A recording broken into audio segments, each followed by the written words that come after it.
다둥 패밀리의 다둥맘입니다. 오늘은 사회복지조사론에서 아주 중요한 주제인 조사 문제와 가설을 함께 공부해 볼게요. 사회복지사 1급 시험에서도 조사 문제, 가설, 변수, 조작화 같은 개념이 매우 자주 출제되는 부분이라서 개념을 깔끔하게 잡아두면 큰 도움이 됩니다. 이번 강의의 목표는 3가지입니다. 첫째, 좋은 조사 문제의 조건을 이해하기. 둘째, 가설의 의미와 종류, 검증 과정을 정리하기. 셋째, 변수와 개념화 조작화를 연결해서 이해하기. 천천히 하지만 핵심만 콕콕 짚어서 정리해 보겠습니다. 파트 1. 조사 문제와 조사 가설의 서술. 1. 조사 문제란 무엇인가? 조사 문제는 내가 조사 연구를 통해 궁극적으로 알고 싶은 핵심 질문입니다. 모든 조사 연구에는 반드시 하나 이상의 조사 문제가 있어요. 예를 들면 청소년의 스마트폰 사용은 학교 생활 만족도에 어떤 영향을 미치는가? 이런 문장이 바로 조사 문제입니다. 조사 문제를 잘 세우는 것이 연구의 절반이라고 할 정도로 중요해요. 이 좋은 조사 문제의 조건. 좋은 조사 문제는 몇 가지 특징이 있습니다. 첫째, 명확성. 누가 읽어도 무엇을, 누구를 어떻게 알고자 하는지 분명해야 합니다. 둘째, 연구 가능성. 현실적으로 자료를 수집하고 분석할 수 있는 문제여야 합니다. 너무 추상적이거나 측정 불가능한 내용은 피해야 합니다. 셋째, 이론 선행 연구와의 관련성. 아무 생각 없이 떠오른 호기심이 아니라 이론과 선행 연구를 검토한 뒤 필요성이 인정되는 문제여야 합니다. 넷째, 가치 중립성. 뭔 나쁘다처럼 가치 판단이 들어간 문장은 조사 문제가 아니라 주장에 가깝기 때문에 조사 문제로 적절하지 않습니다. 3. 조사 문제 서술 시 유의점. 조사 문제를 서술할 때는 가능하면 질문형보다는 서술형으로 정리하기도 합니다. 예를 들어 청소년의 스마트폰 사용이 학교 생활 만족도에 미치는 영향을 파악하고자 한다. 이렇게 문장으로 적는 방식입니다. 또한 조사 문제의 범위가 너무 넓지도 너무 좁지도 않도록 연구 대상과 변수의 범위를 적절하게 한정해 주어야 합니다. 파트 2. 가설의 의미와 종류, 검증. 1. 가설의 개념. 이제 조사 문제 다음 단계인 가설을 살펴볼게요. 가설은 간단히 말해서 이럴 것이다라고 잠정적으로 내리는 예상입니다. 이론과 선행 연구를 바탕으로 변수들 사이의 관계를 미리 추측해 보는 거죠. 예를 들어 청소년의 스마트폰 사용 시간이 많을수록 학교 생활 만족도는 낮을 것이다. 이 문장이 바로 가설입니다. 시험에서 자주 묻는 표현으로 가설은 검증 가능한 진술이다 라는 말 꼭 기억해 두세요. 이 조사 가설과 통계 가설, 사회복지조사론에서는 보통 이론에서 도출한 진술을 조사 가설이라고 부릅니다. 그리고 통계 분석 단계로 들어가면 조사 가설을 수학적 표현으로 바꾼 통계 가설을 사용합니다. 하지만 1급 시험에서는 주로 조사 가설의 의미를 개념적으로 묻는 문제가 많습니다. 사면 가설과 대립 가설. 가설의 종류 중 제일 많이 나오는 것이 연가설과 대립 가설입니다.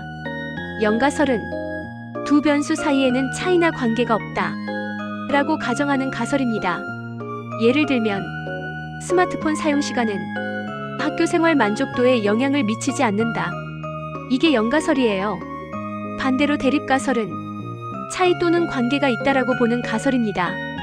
스마트폰 사용 시간이 많을수록 학교 생활 만족도는 낮아질 것이다.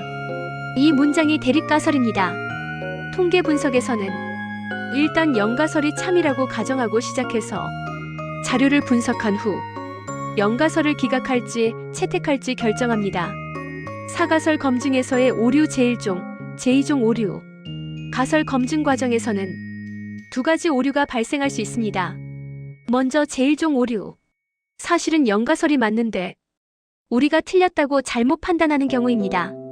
쉽게 말해 사실은 효과가 없는 데 있다고 잘못 결론 내리는 오류입니다. 다음은 제2종 오류. 실제로는 연가설이 틀렸는데 우리가 맞다고 판단해버리는 경우입니다. 즉 사실은 효과가 있는데 없다고 놓쳐버리는 오류입니다. 시험에서는 제1종 오류는 유의 수준과 관련, 제2종 오류는 검정력과 관련, 이렇게 연결해서 기억해두면 좋아요. 파트 3. 변수의 개념과 종류. 1. 변수란 무엇인가? 이제 가설에 등장하는 변수 개념을 정리해 볼게요. 변수란 연구에서 측정 가능한 개념으로 값이 변할 수 있는 요소를 말합니다. 예를 들어 나이, 소득, 우울 수준, 자존감, 가족 지지 등은 각 사람마다 값이 다를 수 있으므로 모두 변수입니다. 이 역할에 따른 변수의 구분. 가설에서 변수는 어떤 역할을 하느냐에 따라 여러 가지로 나뉩니다. 첫째, 독립변수. 원인 역할을 하는 변수입니다. 스마트폰 사용 시간이 예가 될 수 있습니다. 둘째, 종속변수. 결과 역할을 하는 변수입니다. 학교생활 만족도처럼 독립변수의 영향을 받는 변수죠. 셋째, 매개변수. 독립변수와 종속변수 사이에서 영향을 전달해주는 중간 변수입니다. 예를 들어 스마트폰 사용 시간이 늘어나면 수면 시간 감소되고 학교생활 만족도 감소됩니다. 이 관계에서 수면 시간이 매개변수입니다. 또한 가설 밖에서 결과에 영향을 줄 수 있는 통제 변수도 있습니다. 예를 들어 성별, 학년, 가정경제 수준 같은 것들을 통제 변수로 포함해서 독립변수의 순수한 효과를 보려고 합니다. 파트 4. 개념화와 조작화. 1. 개념화란 무엇인가? 변수를 다루려면 먼저 개념화가 필요합니다. 개념화란 추상적인 개념의 의미를 이론적으로 분명하게 정의하는 과정입니다.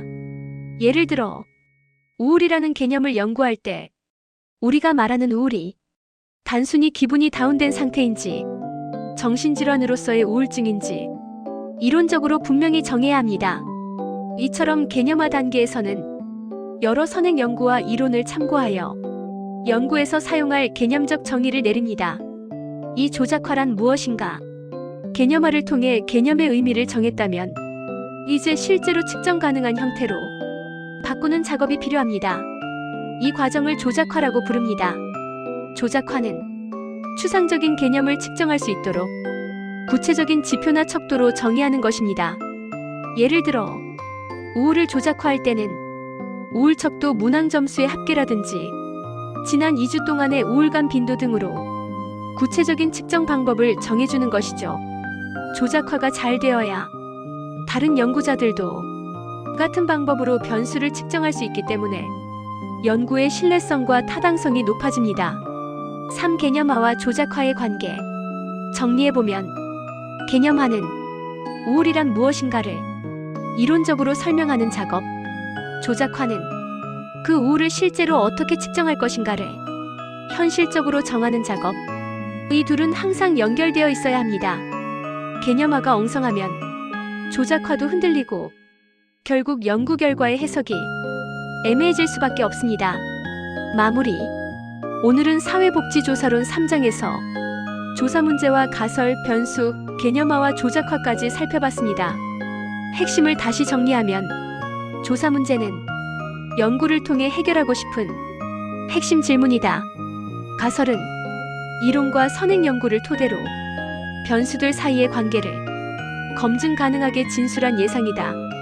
연가설과 대립가설, 제1종 오류와 제2종 오류 개념을 특히 잘 기억하고 변수의 역할 구분과 개념화와 조작화의 차이도 꼭 정리해두세요.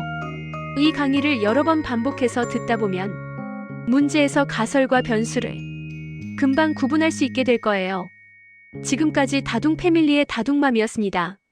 공부에 도움이 되셨다면 영상의 좋아요와 구독, 알림 설정까지 부탁드립니다.